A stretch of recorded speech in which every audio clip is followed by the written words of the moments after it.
দেশের দক্ষিণ পশ্চিমাঞ্চলের সাথে মোংলা সমুদ্র বন্দরকে যুক্ত করতে ২০২৪ সালের জুনে শুরু হয় খুলনা মোংলা রুটে ট্রেন চলাচল। ৯৭ কিলোমিটার দৈর্ঘ্যের এই রেলপথে ৮টি স্টেশন রয়েছে। তবে ফুলতলার পর আড়ংঘাটা স্টেশন থাকলেও সেটি চালু হয়নি।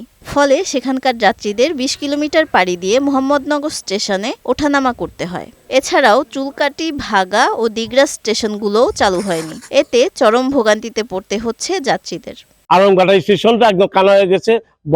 নেশাখোররা এসে আড্ডা মারে। কর্তৃপক্ষের কাছে জোর দাবি জানাচ্ছি যে এই 3টে স্টেশন যাতে অতি শীঘ্রই চালু হয়। স্থানীয় স্টেশন কর্মকর্তারা জানান, কবে চালু হবে তার কোনো তথ্য নেই। গাড়ি ছেড়ে আসলে তার পরবর্তী স্টেশন হচ্ছে মোহাম্মদনগর স্টেশন।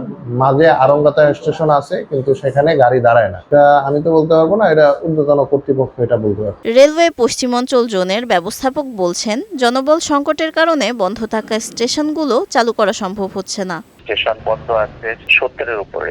এগুলো মেন কারণ হচ্ছে যে আমাদের স্টেশন মাস্টারের স্বল্পতা। তো স্টেশন মাস্টারের জন্য দুটো প্রক্রিয়া চলতেছে। নিয়োগগুলো কমপ্লিট হয়ে গেলে আমরা অগ্রাধিকার ভিত্তিতে কিছু স্টেশন চালু করব। দ্রুত সমস্যা সমাধান হবে বলেও জানান এই রেল কর্মকর্তা। আফিয়া আঞ্জুম, বৈশাখী সংবাদ।